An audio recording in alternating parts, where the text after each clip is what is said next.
பாலசுப்ரமணியர் அருளால் ஆன்மீக அன்பர்கள், நேயர்கள், ஜோதிட ஆர்வலர்கள் அனைவருக்கும் அன்பான வணக்கங்கள். நான் உங்கள் ஜோதிடர் ஸ்ரீ குரு சுந்தரவடிவேல்.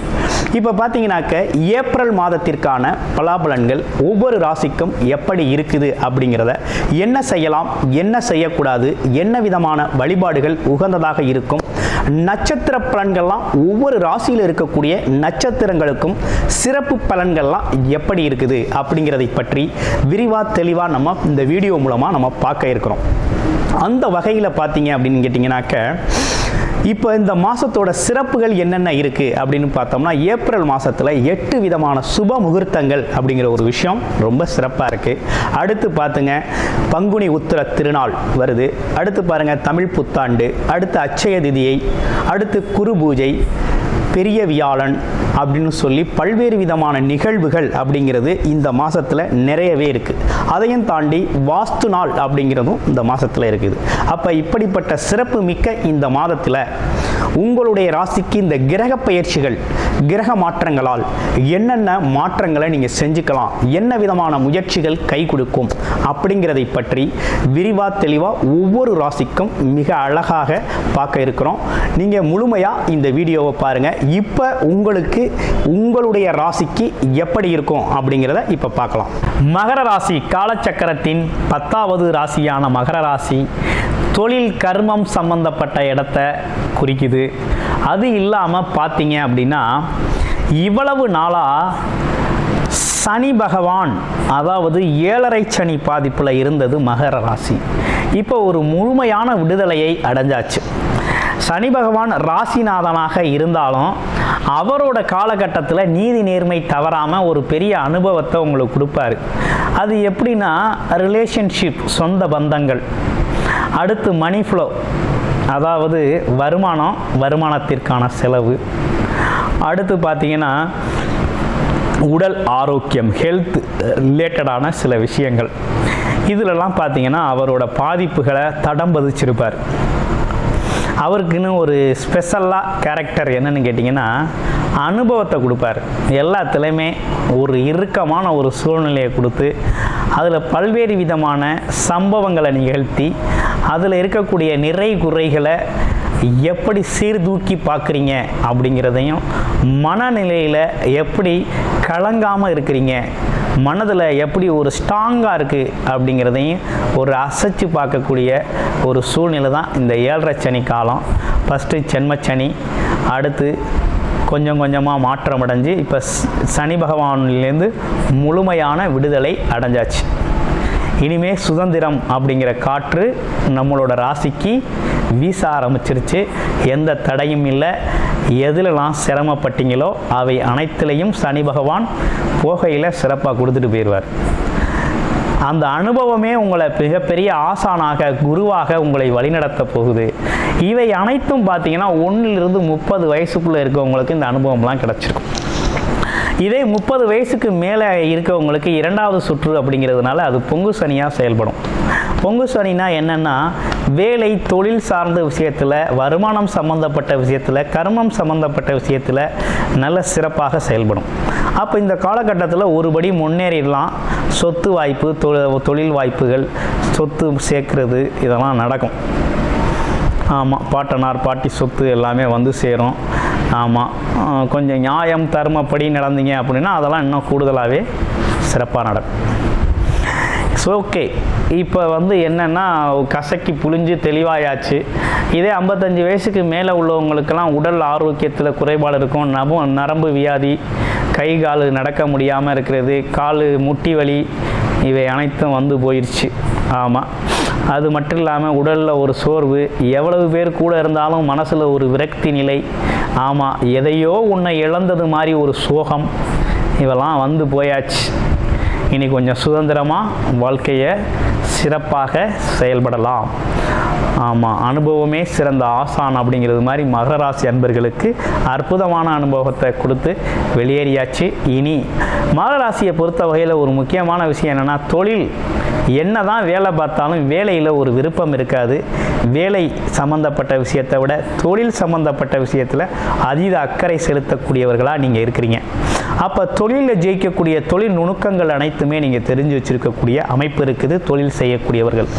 ஆமாம், அந்த தொழில் நுணுக்கத்தோடு அந்த தொழிலை தொடங்கையில் மிகப்பெரிய முன்னேற்றம் அப்படிங்கிறது உங்கள் வாழ்க்கையில் சிறப்பாகவே அமையும்.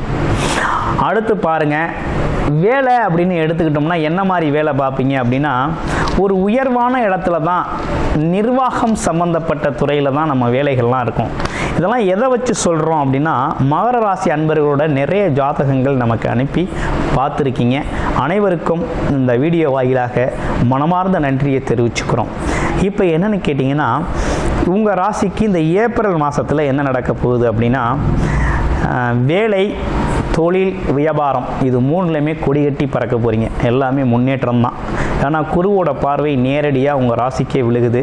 அது மட்டும் இல்லாமல் குரு பார்க்குற இடங்கள் அப்படின்னு எடுத்துக்கிட்டோம்னா லாபஸ்தானத்தை பார்க்குறார். அடுத்து எந்த இடத்த பார்க்குறார் அப்படின்னா, உங்கள் ராசிக்கு 9ஆம் இடம், 11ஆம் இடம் உங்களோட ராசி. இது எல்லாமே ரொம்ப முக்கியமான இடங்கங்க. 9ஆம் இடங்கிறது பாக்கியஸ்தானம். அப்பா வகையில் இருக்கக்கூடிய சொத்து. உங்கள் தர்ம காரியப்படி உங்களோட வாழ்க்கையில் உங்களுக்கு நடக்கக்கூடிய அதிர்ஷ்ட யோகங்கள்லாம் அங்கே தான் செயல்பட போகுது. பயணங்கள் சம்மந்தப்பட்ட விஷயத்தில் மிகப்பெரிய முன்னேற்றம் காண போகிறீங்க. அதுலேயும் பார்த்தீங்கன்னா தெய்வ வழிபாடு, ஆன்மீகம் சம்பந்தப்பட்ட விஷயத்தில் நல்ல பதவிகள் கிடைக்கும்.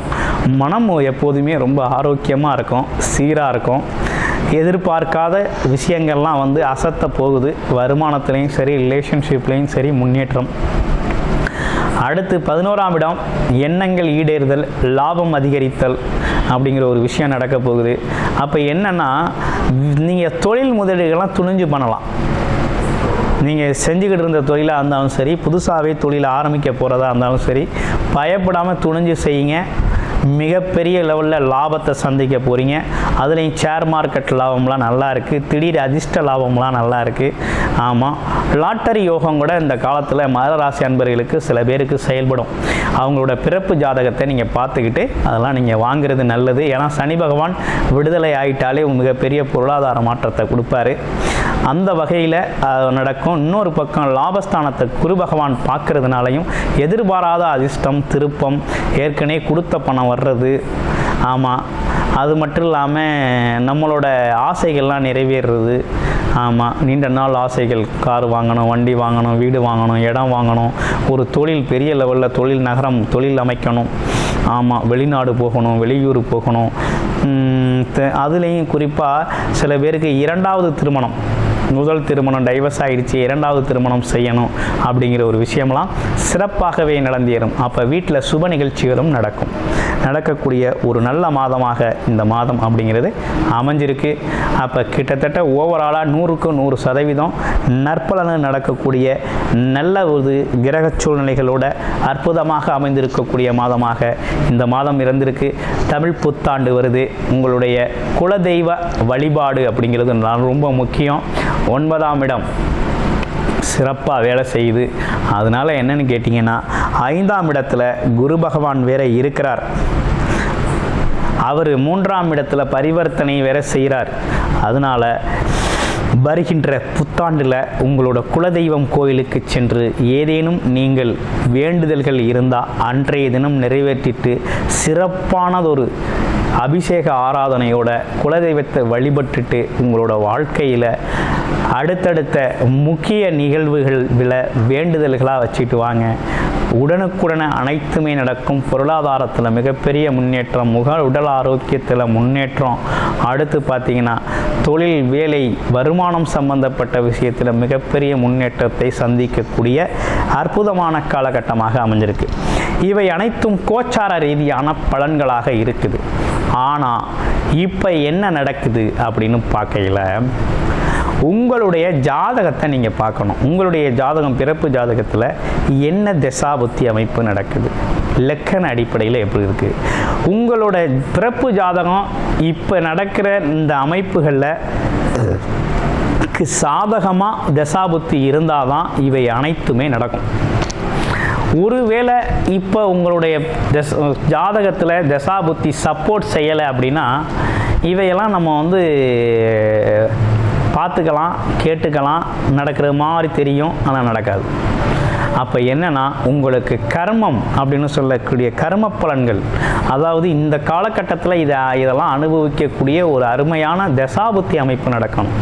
அதுவும் யோககரமான தசாபுத்தி நடந்துச்சுன்னா அந்த காலகட்டத்தில் உங்களை அடிச்சுக்க முடியாது, மிகப்பெரிய முன்னேற்றத்தை சந்திப்பீங்க. அதே பாதகமான சாதகமற்ற தசாபுத்தி அமைப்புகள் நடக்குது அப்படின்னா பார்த்துக்கிட்டு இருக்கலாம், நடக்கிறது மாதிரி தெரியும், கிட்டத்தில் வந்து கை நழுவி போயிடும். அப்போ நடக்கலை அப்படிங்கிற மன வருத்தம் ஏற்படும். யூடியூப்பில் எல்லாத்துலேயுமே ரொம்ப சிறப்பாக ரொம்ப நல்லதாக சொல்கிறாங்க, நம்ம வாழ்க்கையில் மட்டும் நடக்கலை அப்படிங்கிறது மாதிரி தோணும்.